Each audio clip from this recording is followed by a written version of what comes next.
పంచాయతీ ఎన్నికల సాక్షిగా బీజేపీలో కేంద్ర మంత్రి బండి సంజయ్, ఎంపీ ఈటెల రాజేందర్ మధ్య విభేదాలు మరోసారి బయటపడ్డాయి.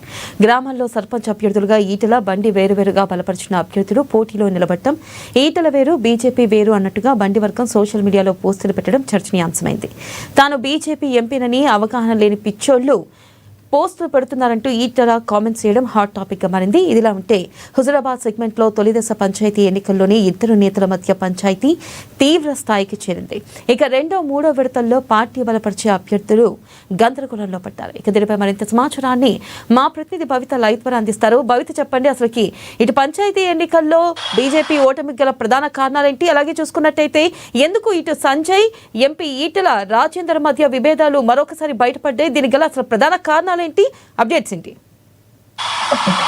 వెన్నెల, గత కొంతకాలంగా బీజేపీ పార్టీ అంటే క్రమశిక్షణకి మారిపోయారు. కానీ అది ఇప్పుడు కాస్త రివర్స్ అయిందనే చెప్పాలి. ఎప్పుడు చూసినా కూడా బీజేపీ నేతల మధ్య అంతర్గత పోరు ఏదో ఒక విధంగా బయటపడుతూ వస్తుందని చెప్పాలి. ఎందుకంటే గత కొంతకాలంగా కూడా అంటే రాష్ట్ర అధ్యక్షుడిగా రామచంద్రరావు ఎన్నికైన తర్వాత అది మరీ పీక్ స్టేజ్ చేరిందని చెప్పాలి. ఒకరు కాదు, ఇద్దరు కాదు, ఉన్నటువంటి నేతలంతా కూడా గ్రూప్ రాజకీయాలు, గ్రూప్ పాలిటిక్సే చేస్తున్నారని చెప్పాలి. కొంతమంది ఒక వర్గం, కొంతమంది ఒక వర్గం, ఇట్లా ఒక్కొక్క వర్గంగా విడిపోయి వారి యొక్క అంటే వాళ్ళ తీరు మాత్రము బయటకి చూసే వాళ్ళకి మాత్రం ఖచ్చితంగా బీజేపీ నేతల మధ్య సమన్వయం లేదు అనే పరిస్థితి అయితే క్లియర్ గా కనపడుతుందని చెప్పాలి. అయితే తాజాగా గత కొంతకాలంగా జూబ్లీహిల్స్ ఉప ఎన్నిక తర్వాత కూడా రాష్ట్ర స్థాయి నేతల నుంచి జాతీయ స్థాయి నేతల వరకు కూడా బీజేపీ నేతలకు ఒకరు వెనుక ఒకరు క్లాసులు ఇచ్చినప్పటికీ కూడా ఎక్కడ కూడా వాళ్ళ తీరు మారటం లేదని చెప్పాలి. అయితే తాజాగా బిఎల్ సంతోష్ కూడా అంటే అసెంబ్లీ ఎన్నికల తర్వాత కొత్త బీజేపీ చీఫ్ ఎన్నికైన తర్వాత కూడా బిఎల్ సంతోష్ జాతీయ ప్రధాన కార్యదర్శిగా ఉన్నటువంటి బిఎల్ సంతోష్ రాష్ట్రానికి రావడము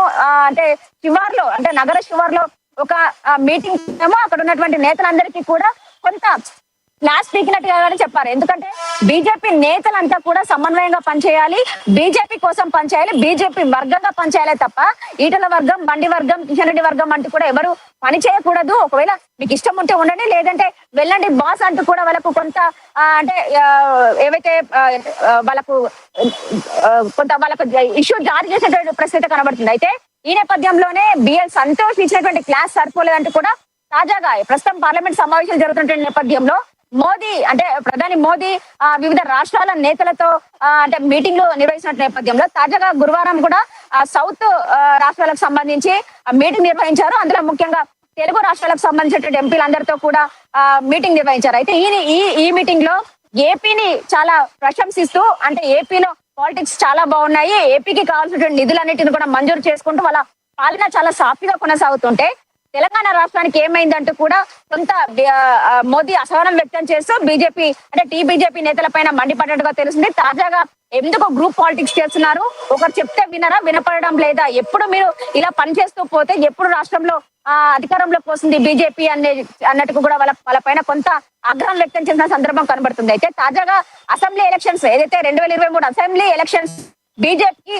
పూర్తి స్థాయిలో పట్టున్నప్పటికీ, బీజేపీ వైపు గాలి వీస్తున్నప్పటికీ కూడా ఎందుకు చేజేతులారా అసెంబ్లీ ఎన్నికల్లో అధికారాన్ని కోల్పోయేలా చేశారు, అధికారాన్ని చేజిక్కునే అవకాశం లేకుండా చేశారంటూ కూడా వాళ్ళ పైన మండిపడినటువంటి నేపథ్యం కనబడుతుంది. అయితే అది పోయిన తర్వాత కూడా అంటే పార్లమెంట్ ఎలక్షన్స్ లో కొంత పుంజుకున్నప్పటికీ కూడా ఎక్కడ కూడా బీజేపీని చూసి అంటే రాష్ట్ర నేతలను చూసి ఓట్లు పడలేదు, కేవలం మోడీ చరిష్మానే పార్లమెంట్ ఎన్నికల్లో పనికొచ్చింది అన్నట్టు కూడా అప్పుడు వార్తలు వచ్చినట్టు నేపథ్యం కనబడుతుంది. తర్వాత జరిగినటువంటి ఎమ్మెల్సీ ఎన్నికల్లో కావచ్చు పూర్తి స్థాయిలో బీజేపీ కొంత పట్టు సాధించినటువంటి నేపథ్యంలో ఇంకా మరింత ముందుకు వెళ్ళాలి తప్ప గ్రూప్ రాజకీయాలు చేస్తూ పార్టీ ప్రతిష్టకు భంగం కలిగేలా చేస్తున్నారట్టు కూడా మోడీ ఒకవైపు క్లాస్ పీక్తూనే ఏదైతే ప్రస్తుతం తెలంగాణ రాష్ట్రంలో స్థానిక సంస్థల ఎన్నికల నేపథ్యంలో ఆ రోజు మొదటి విడత ఎన్నికలు జరగడము, అదే రోజు ఫలితాలు రావడం, ఒకవైపు ఉదయం మోదీ క్లాస్ తీసుకోవడము పక్కన పెట్టి అదే రోజు మధ్యాహ్నం దాదాపు 3 నుంచి 4 గంటల ప్రాంతంలో ఏదైతే